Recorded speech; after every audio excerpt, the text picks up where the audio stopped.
Hey y'all, it's Jamie and Lauren. This week, I'm sharing a personal story about consensual sex. This is the Chicks and Dip podcast.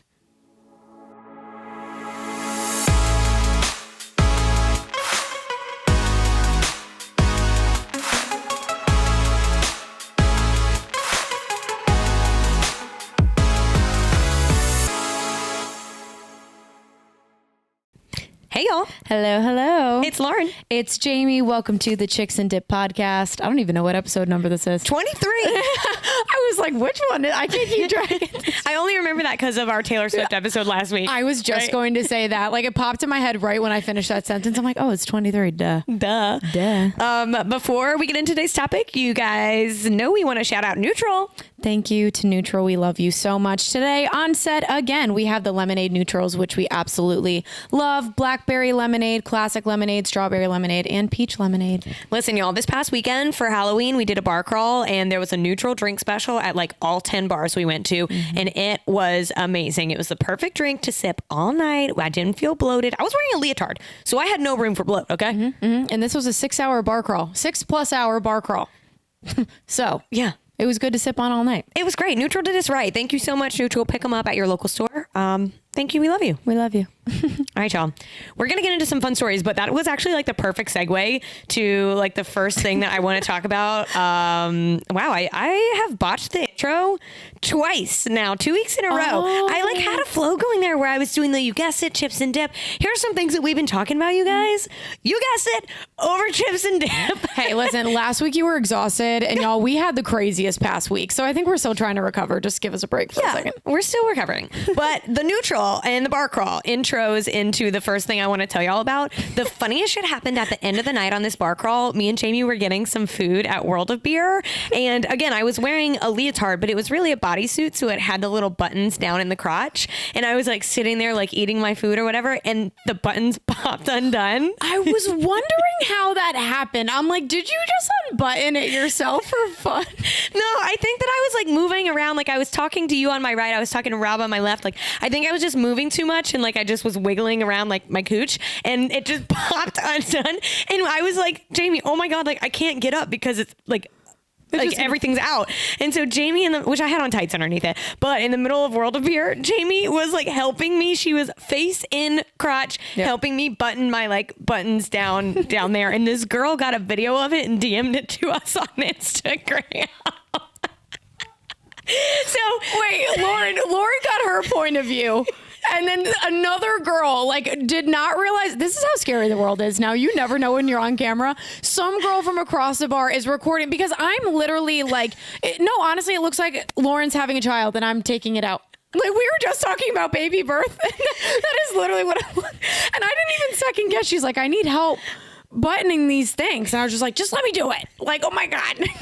I couldn't get it myself. Like, you know how hard that is on your own, like whenever you have a good stance in the bathroom, like trying to be subtle about it by yourself at the bar. Jamie was like a real one. That was like a true moment of friendship for us.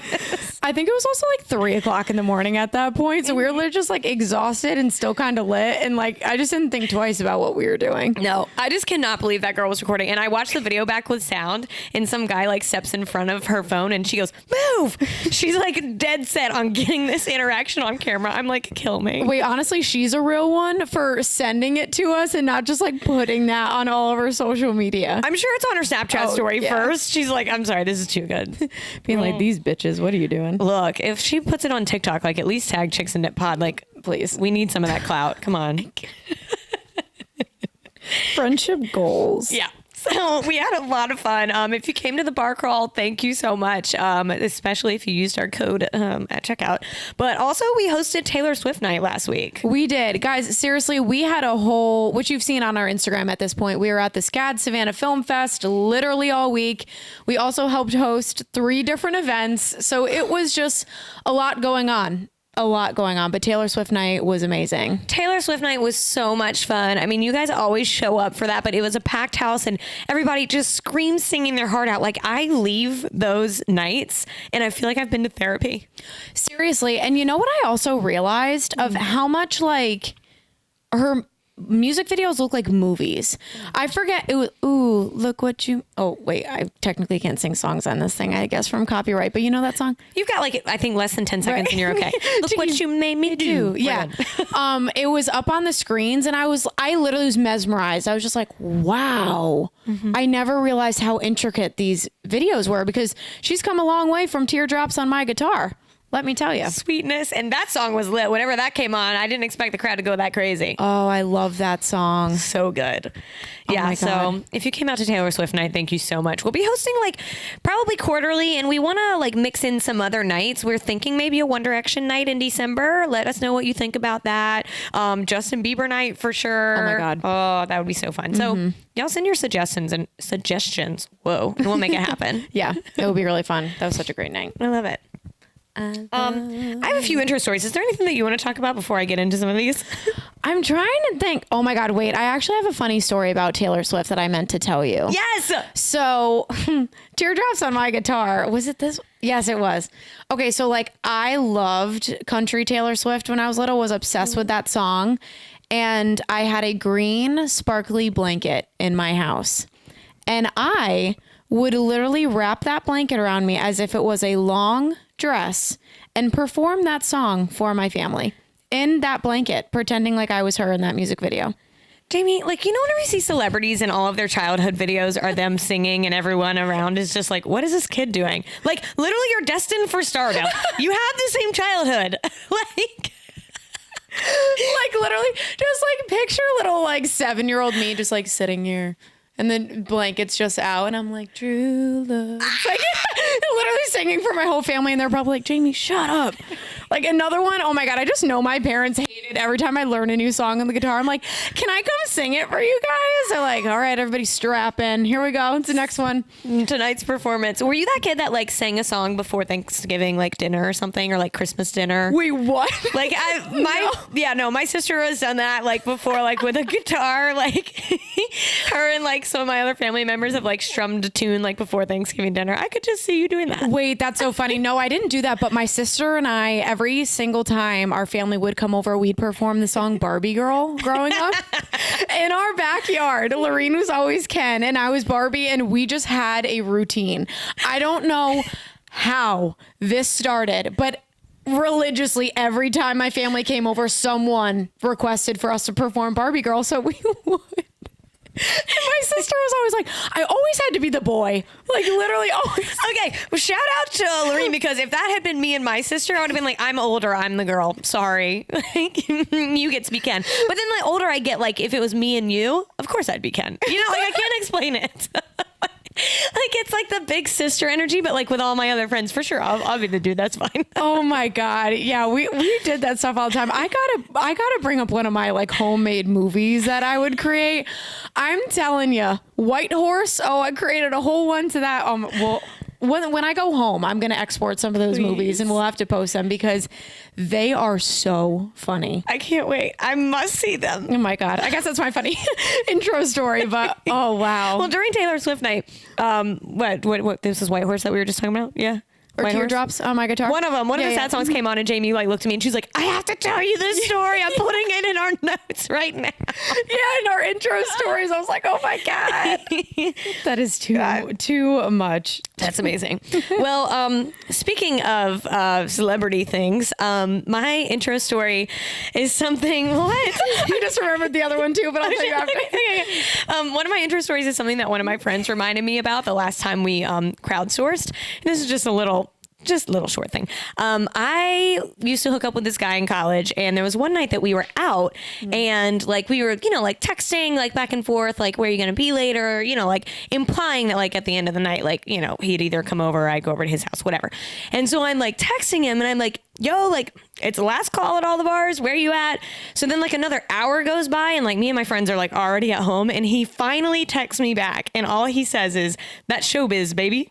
I was like, you blew me off and just said that showbiz baby. Oh my God, what confidence. It was so funny because I was wondering people at the time were like saying that about everything, and I was just like in shock. I was like, that's showbiz baby. Like, oh, okay. I got stood up. And you know what? I probably at that point, like, I can't even be mad. I can't. I was like, that's really funny. Good night.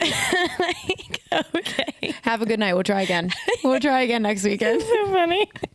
Oh my God. I was wondering what that was. I was like, oh, did something happen? Yep. Oh my God. The other intro story that I just remembered, I'm so glad I wrote these down. So again, with my Taylor Swift era, when I was on, I think JV cheerleading or whatever, I was in 9th grade. I don't really know why I had my guitar at cheer practice. Oh Jesus. Oh no, I do, because I was auditioning for a talent show in 9th grade. Okay. So I just had to bring it to practice with me after school. And actually my friend Rihanna reminded me of this. So shout out to you. Oh my God, this is so embarrassing. So for some reason, like, people asked me to sing at cheer practice. Oh my God.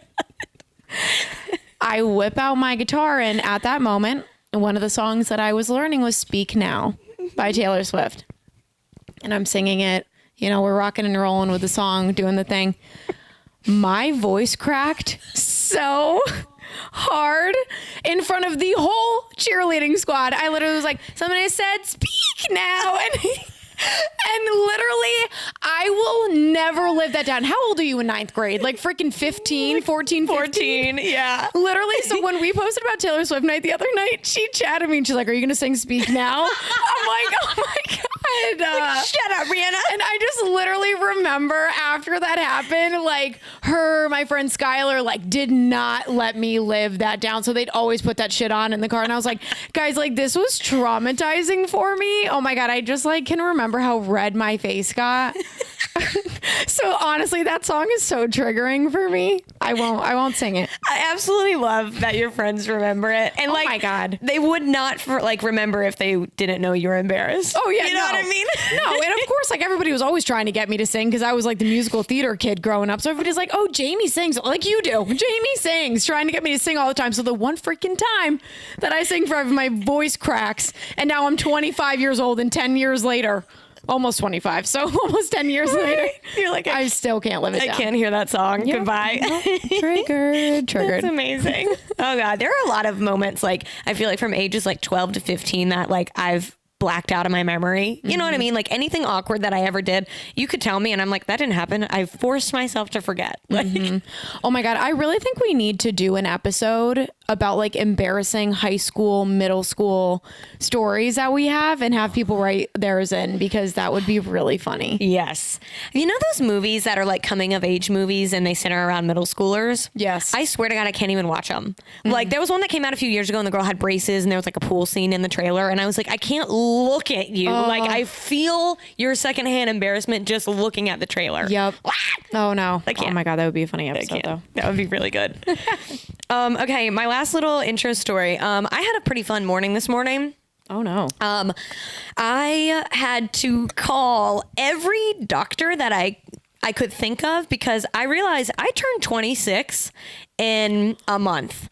And so I was like, oh shit, I'm about to be off of my parents' insurance. So I literally sounded like the brokest bitch on the planet. I was calling all of these doctors this morning. I'm like, hi, I see that my annual is not until March of 2023. Is there any way we can squeeze that in this month underneath my parents' insurance? And they're like, no, that's not how it works. I'm like, just checking. Sorry.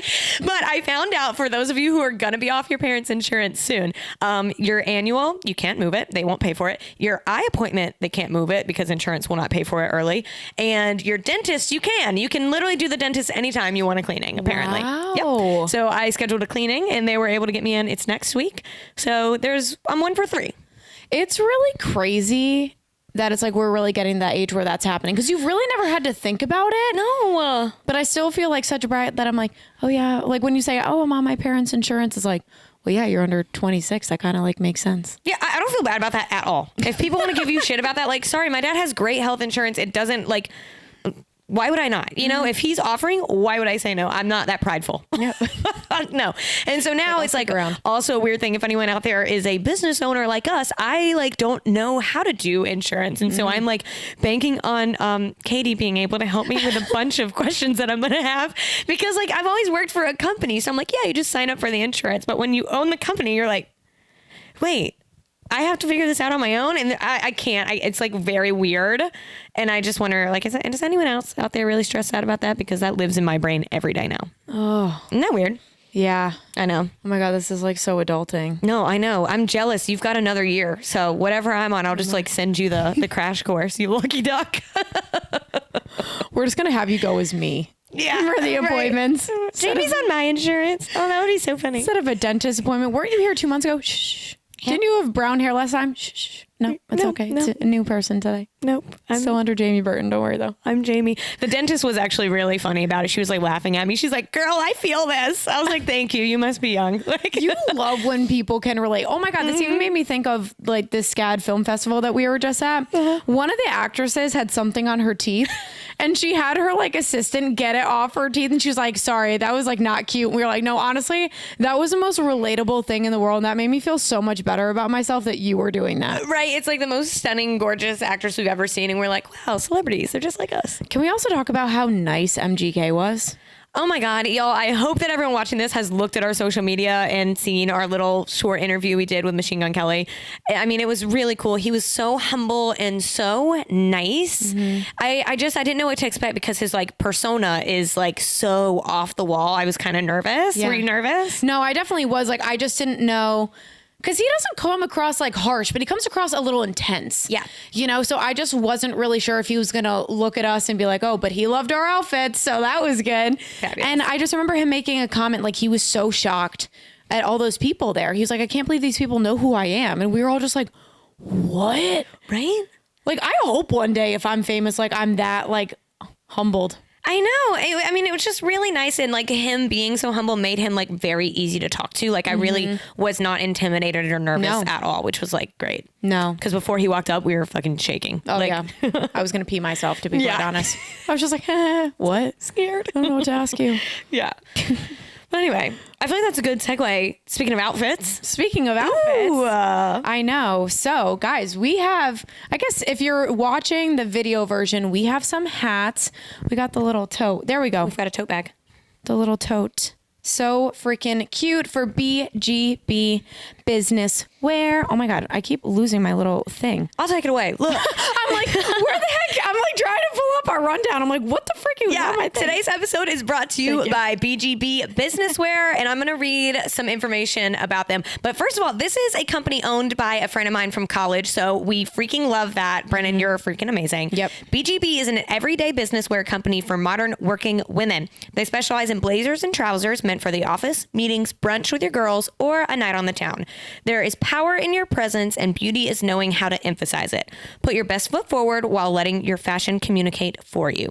BGB believes in living with less, creating a line of essential pieces that withstand time and trend. Their fabrics are globally sourced from eco-conscious mills and ethnically sewn. There we go.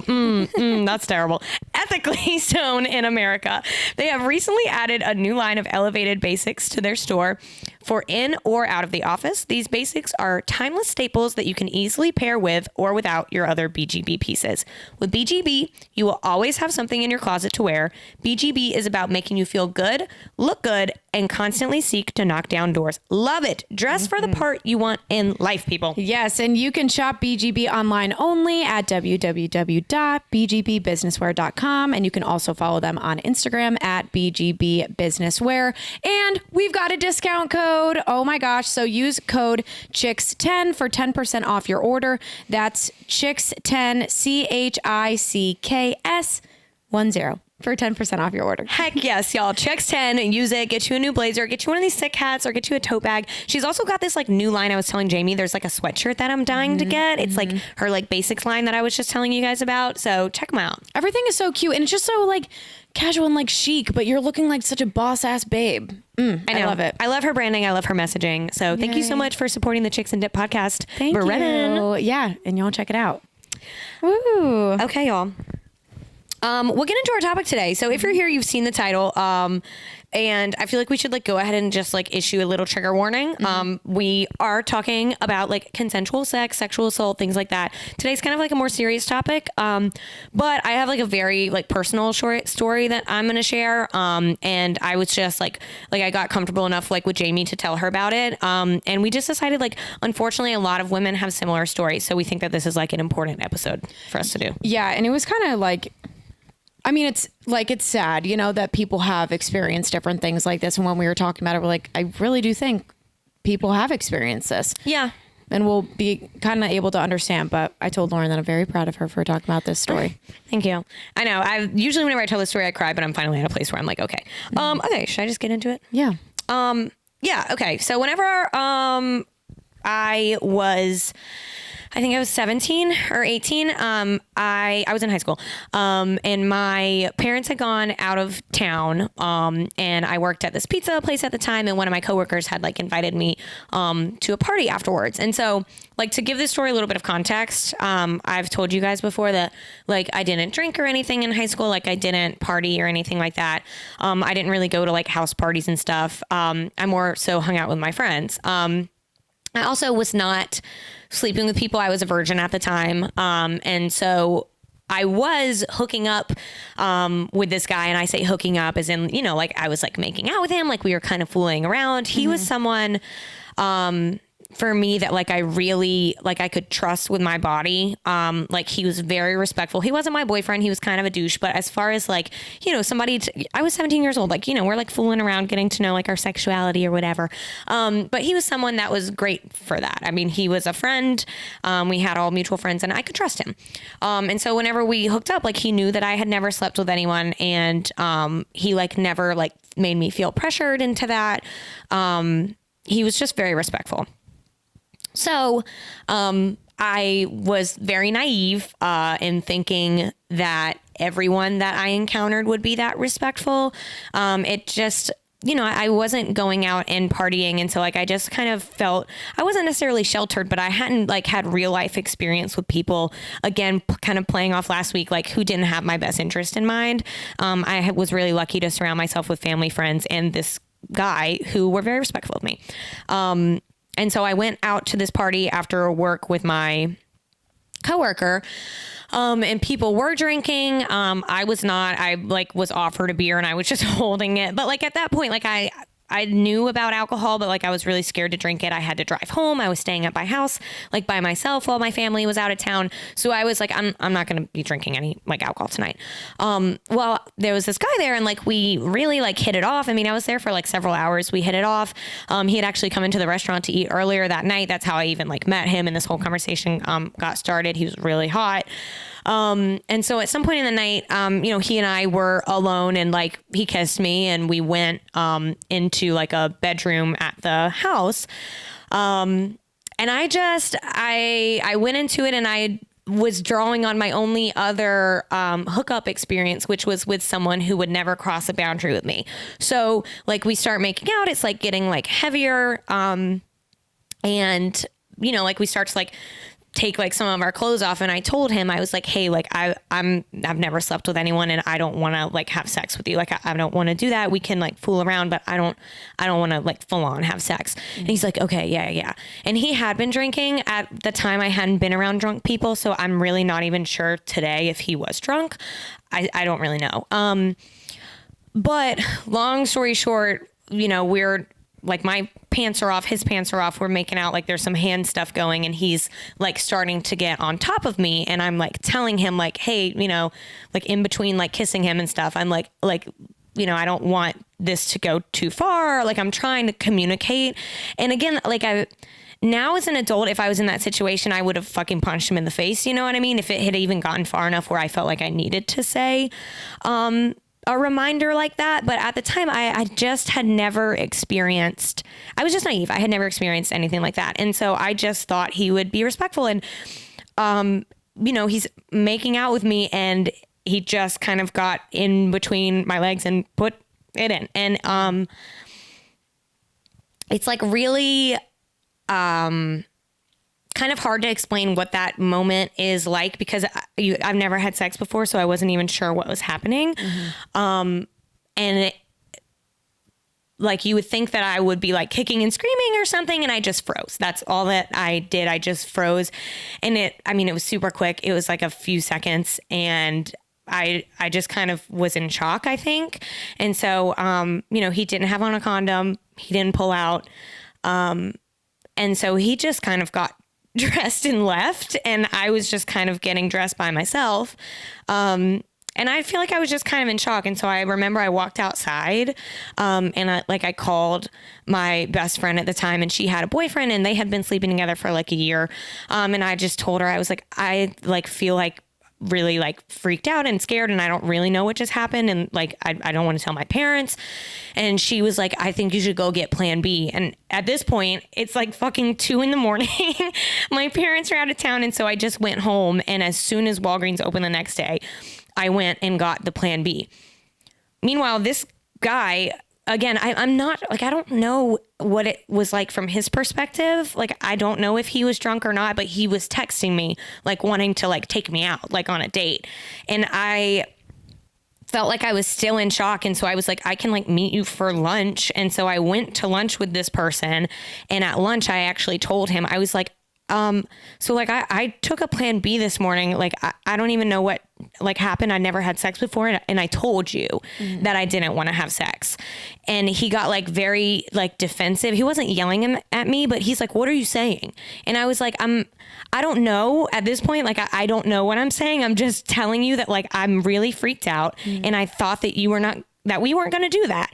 And it just happened. And like, I just froze and I don't really know what to say. And he was just like, it's fine. Like, what are you saying? Like, it's okay. Like, I'm here for you. And I was like, I don't want you to be near me. And like, it was just like a very weird headspace to be in where like, it was this person who like just violated me. But for some reason I felt like I wanted to like explain what just happened, and he was the only other person involved almost. And so I felt like I was okay to be talking to him. And then I feel like it took me about 15 minutes to realize that I never wanted to see this person ever again. And I had made up my mind. So I left the lunch. I blocked his phone number. I blocked him on social media. And I went to work, and I went, about my life. And then about a month-ish later, I think, I'm really not sure how many weeks went by. But I felt like I needed to tell my mom, because I was just like really freaked out. At that point, I was, of course, getting on the internet and Googling, like, can you get pregnant if, can you whatever if, and I like I didn't know, I had the resources of WebMD and like my high school best friend. So that's like not good. So I felt like I needed an adult. So I told my mom what happened. And that was horrible. I felt really like bad for my parents because like I can't imagine whenever you become a parent, you ever think about what to do if like this happens to your child. You know what I mean? Yeah. Sorry, I'm good.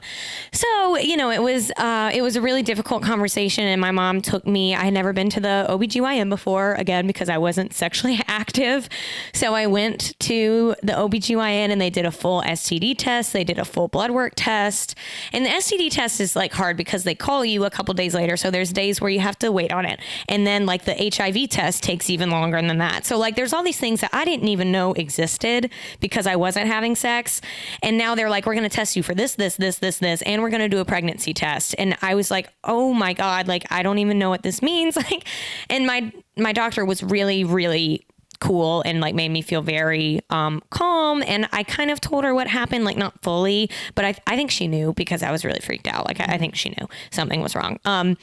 And so obviously I wasn't pregnant and nothing came back positive as far as STDs go. So that was great. But the way that I dealt with this was like, I was like obsessed with thinking that I was pregnant for like literally 6 months. It was really weird. Like I would literally be taking a pregnancy test like once a week. And because if you, this is also like the downfall of the internet. If you get online and you Google like, can you get a false negative pregnancy test? It's full of forums and stories and news articles of these women who had no idea they were pregnant until they're giving birth, or they found out they're pregnant at month 7, or some freak things like this. But y'all have all been there. I'm sure if you've made it to 25, you've Googled a pregnancy question. That shit's scary. And it just freaked me out. And so like at the time I felt like I was just losing my mind. But now I realize that I was like dealing with, like the trauma of that. Like that was my way of holding on to the situation, was like really, really freaking out that, I thought that I could somehow still be pregnant. And I didn't let that go until I went to college. And then like, I feel like I kind of like found myself, like I was there with my friends. I was like, okay. And I told you I like partied a lot, obviously. I'm not sure if the partying was correlated. I don't know, but I do know, I think that me sleeping around so much whenever I got to college was definitely connected to that situation. Like I felt like it was a control thing for me. Like I wanted to be in control of my sex life because that felt so out of my control. And like my emotions afterwards were like spiraling. So I felt like I like really wanted to be in control. And so like I was initiating hookups. Like I was okay with that. And I don't know if that was good for me or bad for me or what, but it was how I got through it.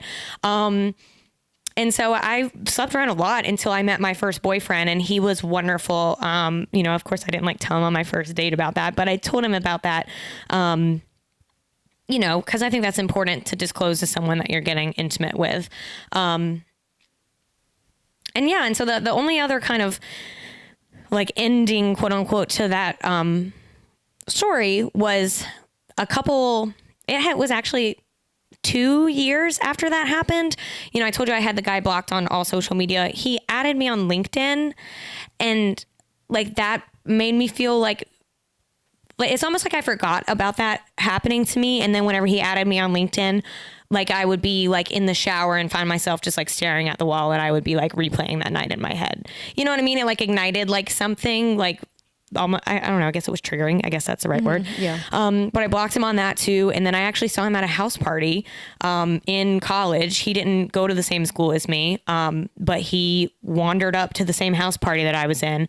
And that was really weird because I saw like I knew the host of the house party, and like they don't know the context of this person. They just go up to him and like give him a high five. They're like, "What's up, man? So nice to meet you. Like I live here. If you need anything, let me know." And like I was like sitting across the room, like I need to get out of here. And he didn't see me. I left before he saw me.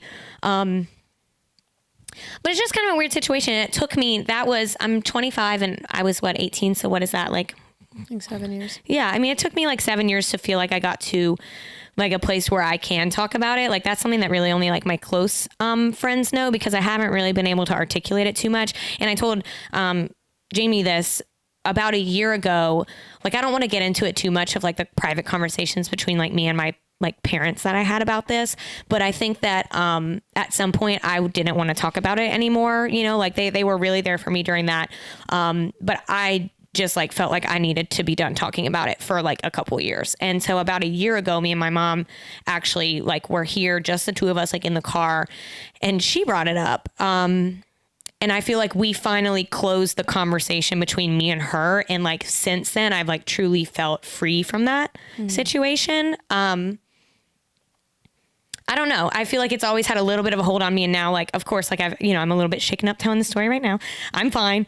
But compared to like the way I was like 4 years ago, like I told you, like just standing in the shower, randomly thinking about that, like that doesn't really happen to me anymore. Like I feel free from it. And that's really cool. But, yeah, I just feel like that's something that happens to a lot of women. And in talking about it with some of my friends and even some of my family, like I've had some friends of mine like cry whenever I say that story, and they're like, that happened to me. And like I didn't know what to do. And it's weird because you tell a story like that to some people, and some people's reaction is like that was a rape, and that is like jarring to me.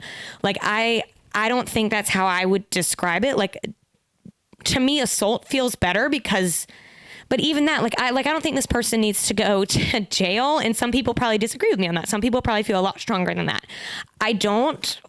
He didn't punch me in the face. I wasn't drugged. It wasn't like that. But it was clear that it was something that I didn't want to do that this person wanted to do and did anyway. Right. And that's not right. Mm-hmm.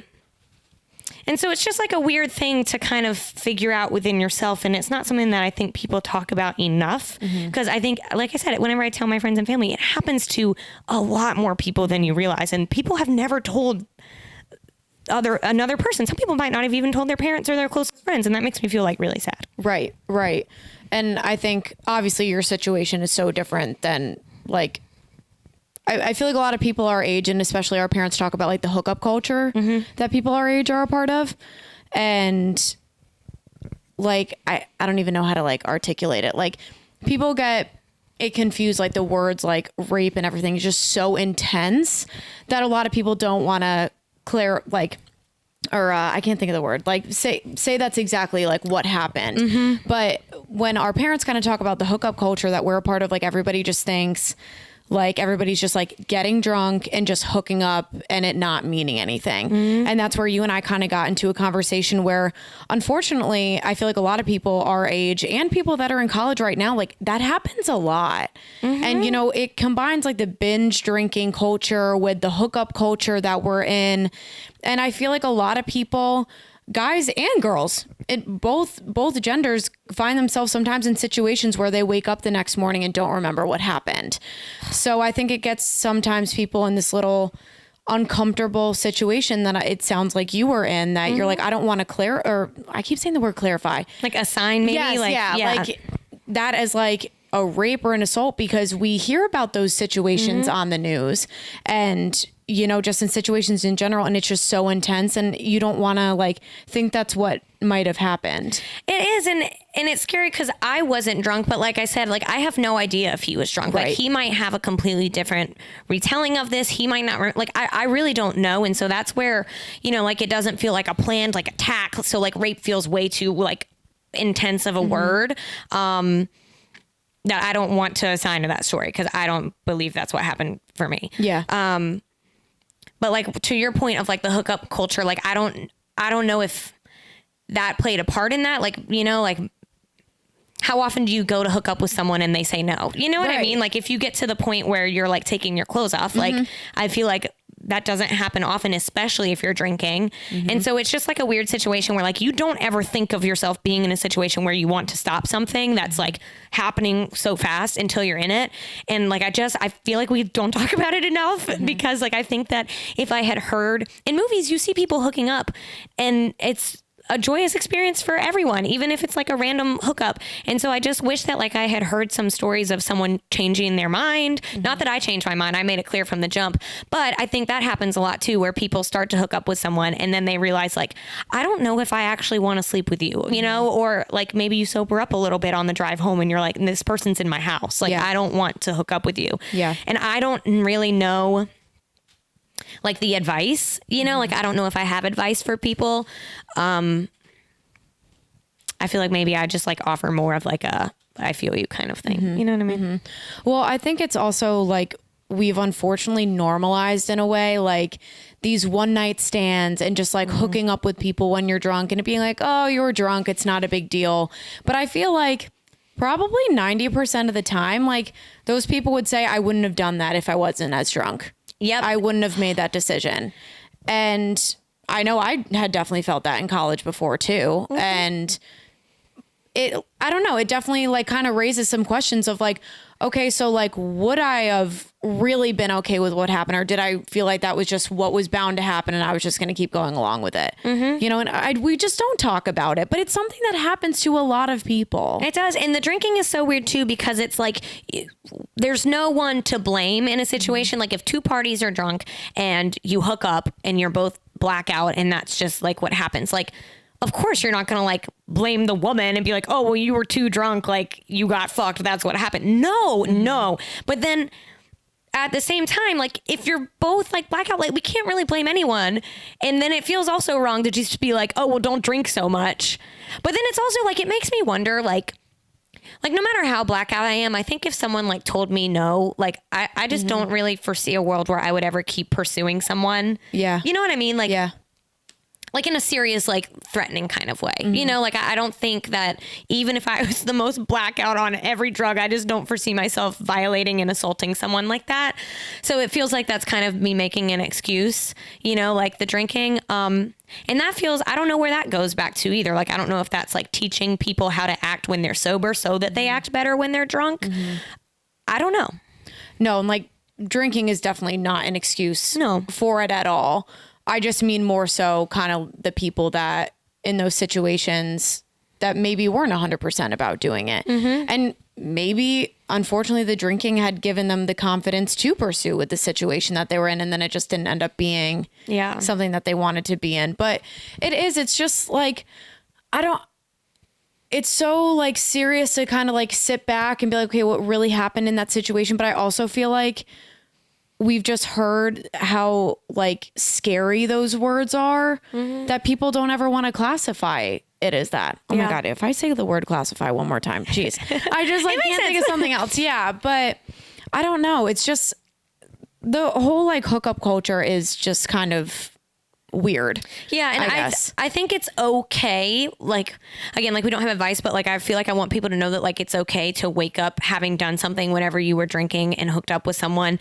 I think it's okay to feel feelings of regret and to have, you know, like a pit the next day. Like I don't want people to be like, what's wrong with me? Like, you know, everybody else is just like hooking up willy nilly. Why do I feel so bad about this? Like, I think there's a lot more people than we think who wake up feeling like shit after they hook up with someone, especially if they have been drinking. And again, I don't have advice other than to just say like, you're not alone. Like that is something that like people just feel bad about.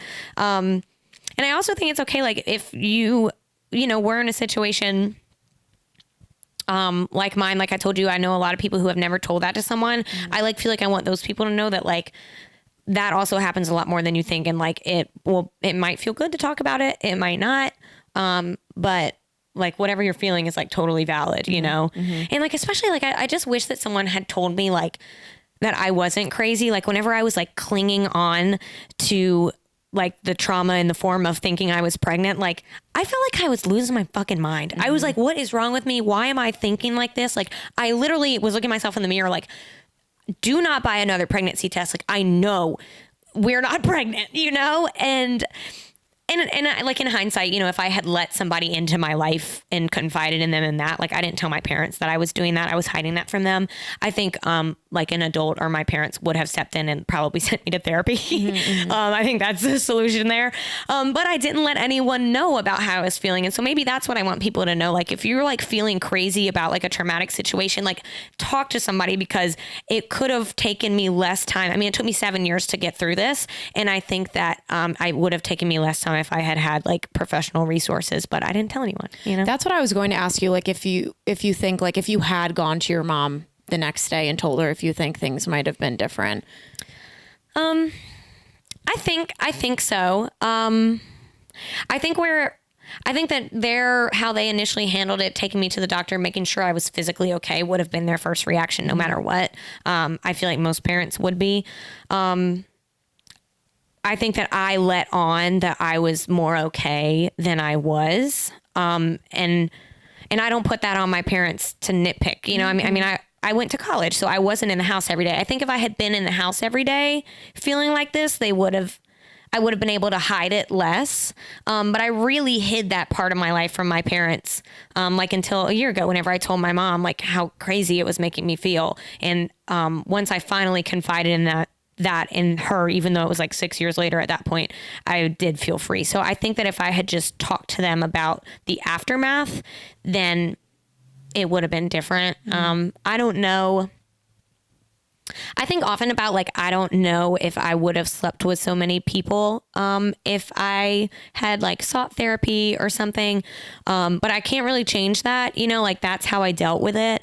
And this probably sounds a little bit fucked up, but like in a weird way, like I'm almost thankful that this all happened to me because like I have learned a lot and like something that like, and I think I've talked to you about this a little bit, but like something that I am very passionate about is like, you know, survivors of sexual assault and things like that. Like that's like a piece of like me and like my values now that I don't know if I would have had without having to go through that myself. Like I'm not thankful that I got assaulted. Let's be clear about that.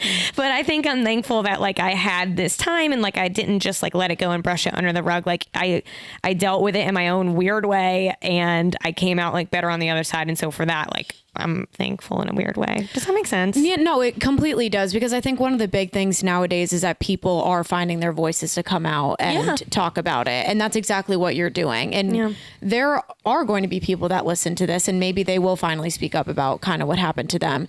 And I think what you were probably feeling back then, not to like put how you were feeling, but like you were probably trying to find your voice and decide how you were going to bring it up to other people. Because I mean, I've never been in this situation, but from what I've gathered from hearing other people's stories is like they in a way feel guilty and they don't want people to think that like they did something wrong. And like you were saying earlier, it's like, oh, like people assume that like you drank too much or you did something. And sometimes like, unfortunately, none of those have been factors in situations like that. So I just think it's kind of people trying to figure out how they can say it without people coming at them and being like, well, what did you do wrong for this situation to happen? And that totally crossed my mind, like not just when I told my parents, but whenever I've told anyone, like especially whenever I have told boyfriends, like I've always thought, what if someone says, how did you let it get so far that your pants were even off? Like, how is that possible? If you didn't want to have sex, why were your pants off?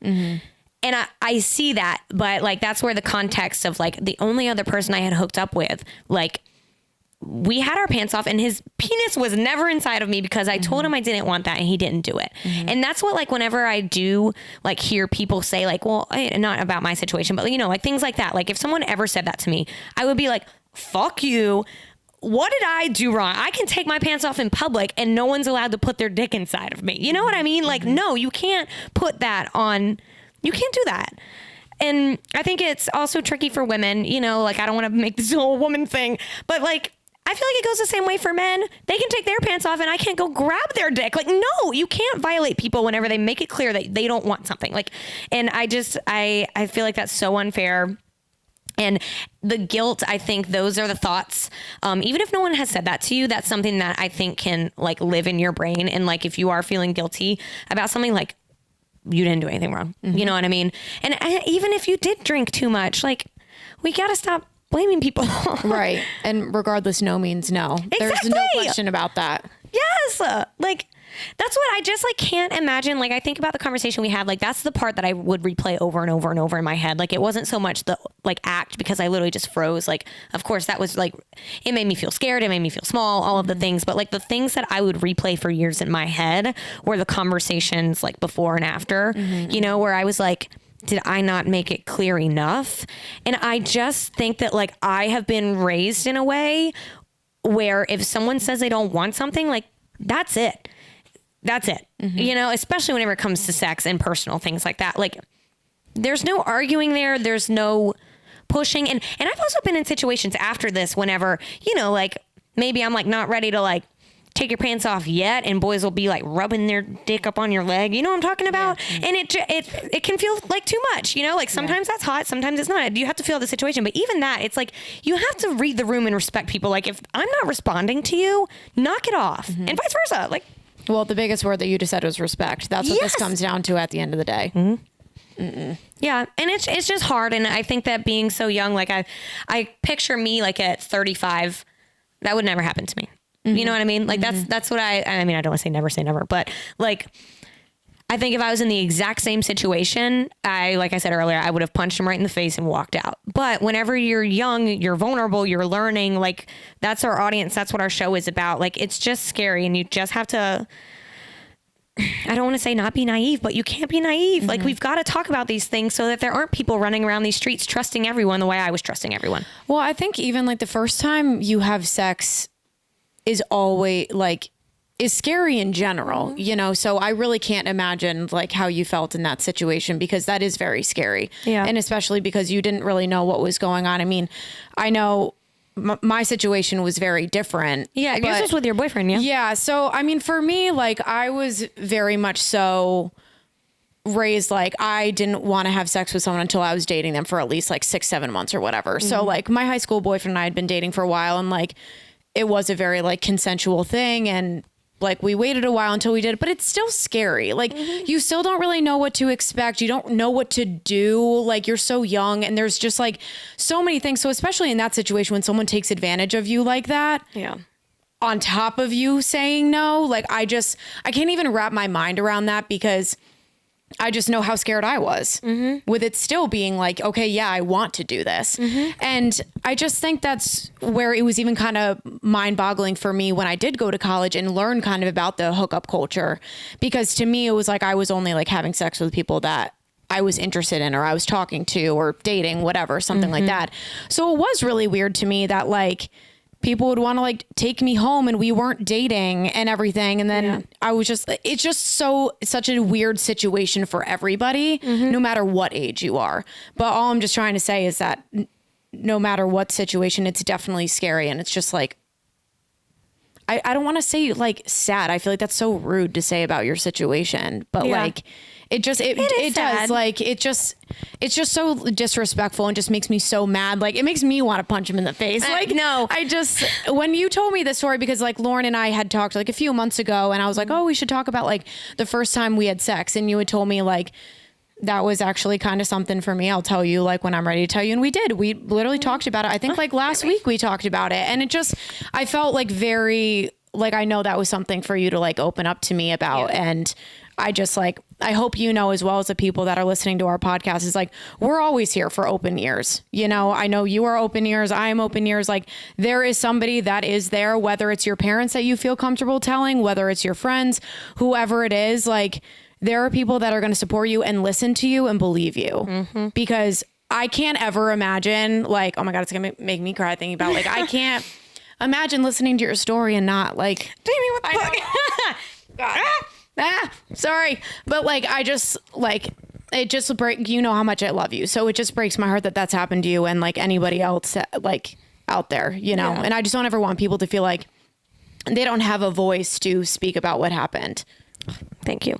I know. And that's what it has taken me like years, like to get to a place like the first time, like I told like my best friend about this, like I fucking cried, and I cried when I told my boyfriend, then I cried when I told my next boyfriend I was talking, you know, like it's taken me a long time to get to a place where like I can like articulate like this story the way that I can. And that's like part of the stuff whenever earlier I was like trying to explain like what I am thankful for and all this, like in college, like I always went to, I don't know, have you ever seen that? Like, I forget what it's called, the Clothesline Project. Have you ever seen this? And they like put like the like sexual assault, like t-shirts up and stuff. Like I was involved in that. And then like there were different like runs and stuff where like women would go up and like speak about, you know, their experience. And some of them are more traumatic, where like this person is in jail because they beat them up and raped them, you know? And then some of them are more so just like a situation that made you feel uncomfortable. And so like, immersing myself with people who were talking about this, I think helped me not feel guilty about anything that happened and not ever let it happen again to me. And I don't know if I'll have children one day, but hearing their stories and sharing mine, like I feel like I will be equipped, like if I have a daughter, to like teach her about, unfortunately, like what could happen, you know, whenever you are in a sexual situation, you know, and how to handle it and how to say no confidently, you know, and things like that. And so, I don't know, like, I feel like I've always, hearing these other people tell their stories, I feel like I've always known that at some point I would want to tell mine. And so I'm like really happy that like I've got a platform, you know, like this feels like a weird Instagram post, but like it feels right for a podcast. And so I don't know, like, thank you for saying all that. Yeah, it was like just crazy. Like we were all joking, like whenever, like Jamie said a couple months ago, we were all sitting around like joking, like, yeah, let's like tell funny stories about the first time we had sex. And I was like, mine is pretty depressing. I was like, we don't need to do that. I'm not gonna lie, I didn't really know how to react in that situation. I was just like, oh shit, okay, wait, this just got so serious. Jamie, like, shut up. She was like, scrap that episode. So we're not gonna talk. That's okay. That was a stupid idea. I don't know why I said that. And that's like another thing, like, of course, not everyone who's been assaulted, it was them losing their virginity. But like, I've got 2 points about this. One is that like, I think that was like part of like my like mourning process. Like, and that sounds weird to say mourning, but like, I think that in my like healing and like the trauma, like I think I was kind of mourning me losing my virginity because I had the same plan as you. I wanted a boyfriend. I hadn't had a boyfriend yet. And so, you know, I had someone that I was fooling around with, but I wanted a boyfriend to lose my virginity to, like every other girl does. And I think that I was in a way like grieving losing that I was hopeful for, and like losing my innocence. That sounds kind of cheesy, but really, you know, like I was so naive, and it was just like I don't know, I feel like a little naive piece of me like died when that happened. And that's depressing. But the other half of that whole like, you know, virginity story is that that's something that comes up a lot. Like, especially in college, you're playing like a card game, like a drinking game at the pregame, and they're like, take a drink or tell us about the first time you had sex. And so I would be like, I'm going to go to the bathroom and like cry for a quick sec. I'll be right back. And, you know, like that's also weird. And so I just really feel for anyone who has a traumatic first time having sex experience, because that is weirdly a topic that I think comes up a lot. Yeah. It's weird. Yeah. I mean, and I think people have had even traumatic experiences, even if it is like with somebody that they're dating sometimes. Like it doesn't even have to be somebody that they're not dating.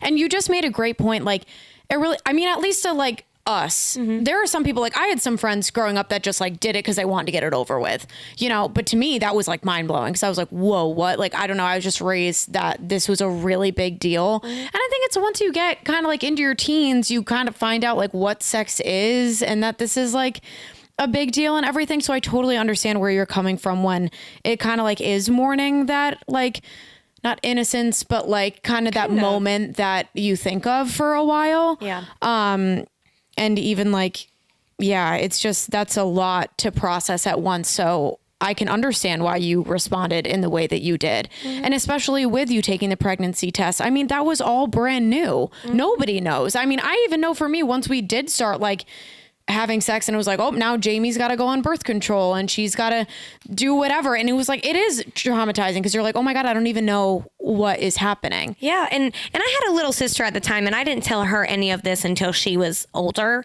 But you know, like I'm taking birth control now. Me and my sister live in the same house, you know, like I'm like trying to hide that from her because I don't want to have to explain to anyone why I'm on birth control. You know, like it was just a weird time. But something that like I want to touch on, I don't even really know like how. I feel like, you know, like I've got a lot of stories of me hooking up with people and they're really funny, and a lot of them are very like joyous stories. Most of them, all of them except for that one pretty much, are like joyous experiences for me.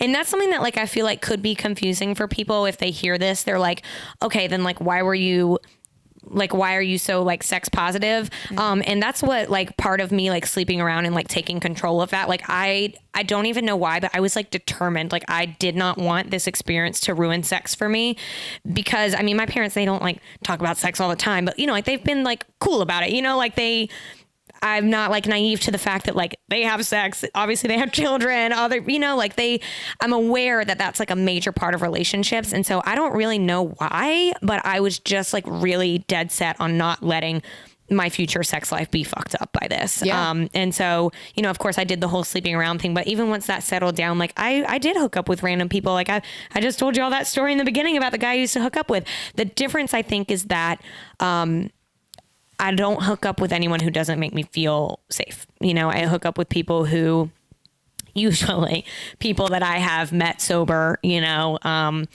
of course I've been dating Cam for a while now, so that hasn't happened in a while, but you know, whenever it was in like my later college years, I mean, I loved a good hookup. Like it was fun. It was freeing. I felt so young and sexy and whatever, but I just feel like in the far back of my mind, there's always going to be a piece of me that is just like a little bit hyper aware. And I don't think there's anything wrong with that, but I just like want to like clarify. I don't want anyone to listen to this and be like, not believe me, but not understand like how I can have both. And I just like personally in my like healing process made a point to like not remove sex from my life, if that makes sense. Yeah. Well, I know when you were telling me about the story and everything, I was like, it just sounds like you were trying to take back control over a situation that you did not have control in. And I mean, I totally get that for sure. You wanted to be in charge of what was happening to you and your body to kind of not like make up for that time that it wasn't, but just like, I don't know. I don't know how to put it into words, but it makes sense to me. why. And making things kind of positive after that. So, and that's what, like, I don't want to give this person any more of my energy. Like he got 8 years almost of like my downtime. And, you know, like whenever I was like hungover and like feeling sad, like that situation was like on replay some days, you know, like he got plenty of time. He doesn't need any more. I'm not going to let this person affect my life. And that's another thing, like, I've kind of gone back and forth over the years of, you know, of the whole idea of like this person, I have no idea what he's doing, but he's out in this world. I'm sure he's got a great job. Maybe he's got a wife. I don't know. And I think there are some people who would like not be okay with that. If like, I feel like there's some people out there who would like want to call his job and be like, whenever this kid was 18 years old, he did this to me. And I can't explain why I don't feel like I need to do that. I can't really explain why. And I think that's okay. I don't know. Like I said earlier, like, I don't feel like this person needs to be in jail. I don't think they need to get fired from their job. Like, I want nothing to do with them. Yep. That's what's best for me. And I feel like anybody who would judge me for that, who are they? You know what I mean? I was just going to say, I think in any of these situations, you need to respect what the person wants to do about it. Because for some people, like with your situation, you just want to forget about it and not like pretend like it never happened, but like just move on from it and be like, okay, not going to let this ruin XYZ for me. Learn from it and that's it. Right. And there's some people that do want to kind of take action against it. And like, no matter what, you just need to respect and listen. Yeah. And just kind of be there no matter what. Yeah. And that's what, like, I've had friends ask, like, do you think like he did this to someone else? And that's like something that at this point, I can't think about. And I think that's okay too. You know, I don't know. We recently, I'm forgetting the name of the movie with Mila Kunis. Oh, Luckiest Girl Alive. See, I feel like I'm not a good candidate for that movie. So I'll tell you from someone who hasn't gone through that experience, it was hard to watch. There were multiple scenes where the girl was just sexually assaulted over and over again. And in those scenes, she's saying no and everything. And it literally made me nauseous, like watching something like that. But I do think that's where the world is kind of changing now, that by putting that in a movie, it's real. Yeah. Like those situations happen. And I think it's bringing awareness to those situations, and people need to be like, yeah, no is no. Like, this is what's happening to people. And when you're not like trying to do something about it, I guess, be a better human and don't put someone in that situation. Yeah. And maybe that's like part of like why I don't feel the need to like hunt this person down. Like I guess I just like hope that like the more people like talk about this and like the more like young men, and I don't want to make it that only men assault, but it just seems like there's like a size difference and a power difference there. But, you know, I just hope that more like young men and parents will teach their boys exactly what you just said. Like no means no means no means no. And even if you're lit, then like, that's it, you know, like don't push that. Don't even tiptoe it. And I don't know where I was going with that first part of that about why I don't feel like I need to hunt this person down. I don't know where I was going with that, but no, it's okay. Yeah. Yeah. I just think in general, I think everybody should be taught that, and you think everybody's taught that, but yeah, no means no. Yeah. And a lot of light kind of coming to situations like these. It's so sad to hear stories, but I think it's so impactful when people do come out and tell their stories, because it makes it that much more real for other people. Well, thank you. And, you know, I don't want to tell this story and like make it seem like I'm being dramatic. Like, and this is something else that like I've like that crosses my brain and has for like 7 years, is that like somebody else probably had the exact same experience and left and was just like, that was weird and that was uncomfortable. Like, it probably didn't impact. I don't know if that would impact everyone the way that it impacted me. And that's another weird thing to think about, you know, like I feel like it's like a scale. And that's where, like I told you, some people that I've talked to have felt more extreme about my situation than even I have. Like, I feel like I'm just like somewhere in between where like, did I feel violated? Yes. Like, was it violent? Like, no, question mark, you know what I mean? And so I just like want to like shed light that some people might hear this and be like, it's not that big of a deal. That's happened to me before. That happened to me multiple times. And like, I didn't like fuck up my life, you know? And I feel like that's okay too. You know, I feel like it's all okay. I just think that we need to just like respect. Sex is so touchy. And so if something makes someone uncomfortable, like shut up Yep. and let them have that. Like, you can't tell someone that something making them uncomfortable is not fair. Yeah. Does that It's make a sense? very like vulnerable thing Yeah. for sure. That's just how I've always felt about it. You know, I like joke being awkward talking about any kind of thing. So it just, I don't know. You just gotta, I just keep saying the word respect, but that is just all I can think about, because no matter what happens or what stages you're in and different things, you just need to respect someone. Yes. And even like you said earlier, whenever you're like in a relationship with someone, like there's so many things that you can do sexually, like, and part of being sexual with someone is like experimenting and figuring out what you like. But like, that's where I just think like communication and respect are so important, you know, like, I don't know, something that like I'm into, you might be really freaked out about. And like, that can push into this territory if you're not careful. You know what I mean? Like, if you're communicating with someone like, hey, like, you know, I don't want you to handcuff me, and they handcuff you, like, that could make you feel as uncomfortable as this situation made me. Yeah. And that's totally fair. Like, I just think that that's my, like, one of my biggest takeaways is that, like, it's going to be awkward to talk about sexual things rather than just doing them, but it's worth it because you will not be in a situation like this. You won't be uncomfortable. You won't be making someone feel uncomfortable if you just communicate with them and like respect them. And I just feel like that's something that is awkward to talk about, and people they don't teach you how to do that whenever you're young, you know? Yep. Yeah. We were saying this the other day at actually one of the red carpet things, like, just trying to find your voice is just such a big and awkward thing to do. Even in your 20s, it's awkward, let alone in your teenage years when some of the biggest things of your life are happening. I mean, a lot of things do happen in your teenage years that you don't even think about. We always think it's like older when you're like having babies and getting married and stuff. It's like, no, like a lot of other things happen way before that may be even bigger life events than those. Yeah. Yeah. It's a lot. Bless you. Katie just sneezed. Yeah. But I don't know. I don't have too much. Like, I'll start rambling if I get on that. But I don't know. Like, thank you guys for like listening, and like thank you for being cool with me, like sharing kind of a depressing story. But that's why I don't want people to think it's depressing. Like, yes, it sucked. Was it the worst day of my life? Absolutely. But like, I've come out like, okay, I've got a great sex life. I am, you know, I just feel like I have chosen to not let that be a defining moment in my life. Yeah.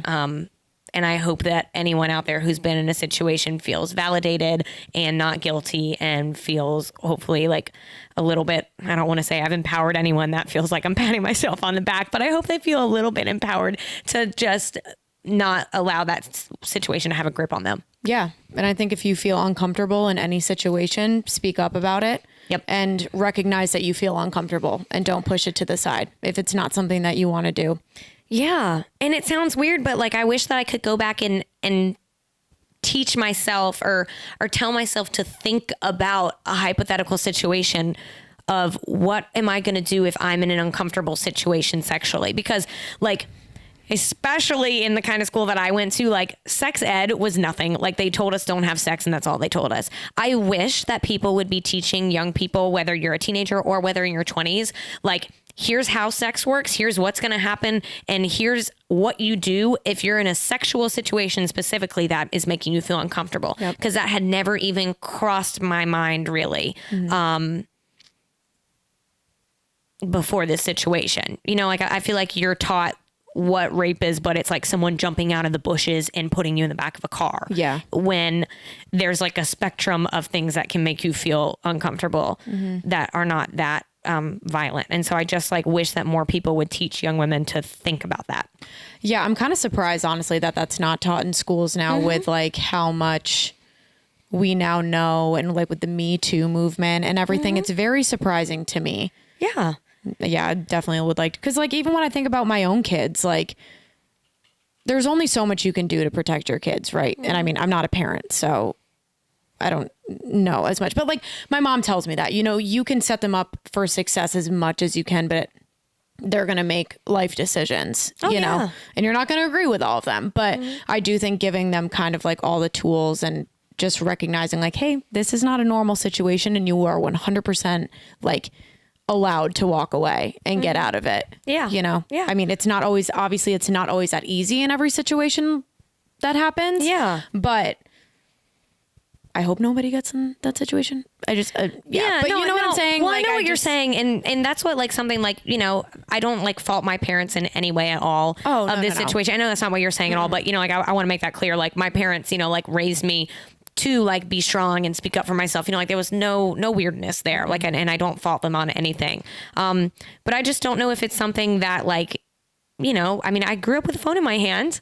Why didn't I see things like this on social media of people talking about uncomfortable sexual situations? It's something that no one wants to speak about. And if it happens to you, you don't want to talk about it. And I know that, you know, and I just, I think that is more damaging than anything. Like, I think that we need to be talking about it a little bit more openly. And it's awkward. It's really uncomfortable. But yeah. I hope this helps somebody one day. I definitely think a lot of people are going to appreciate you being open. Thank you. About everything. I just think unfortunately, I think there's going to be a lot of people listening who have been in a similar situation. Yeah, I really do. And that's the part that makes me like sick, you know, that I want to talk about this so that that number goes down. So. I think as we've seen though, like the more people that come out about their stories, the more they're helping other people. Definitely. So I think it's good. I'm proud of you. Damn. Thank you. Let's wrap it up. Woo! Didn't think I was going to start tearing up on the episode today, but here we go. I really thought I would be the one crying. You almost made me cry. Oh, God. Well, I've cried enough about this shit. Okay, look, thank you guys for being here. We promise we'll keep it more pepped up next week, but sometimes we have to get serious. We're going to tell some middle school horror stories next week, and that'll be good. I'll tell you about the first time I got my period and bled my pants. Perfect. School, so it's great. Perfect. Look, y'all know where to find us. We are available every Wednesday. New episodes drop. We're available as a web show on YouTube and as a podcast only on Spotify, Apple, anywhere you get a podcast. Yeah, and we're also on social media at Chicks and Dip Pod on, I was just about to say Twitter. I'm like, we ain't on Twitter. We're on TikTok, Instagram, and Facebook. You can also follow our personal Instagrams. Mine is at Jamie Burton with 2 A's. Mine is Lauren_Wolverton. That was like a long pause that I took before saying my handle. We're all thrown off today. I'm emotionally drained. Oh my God. All right, y'all. Thank y'all. We'll see you next week. Bye. Bye.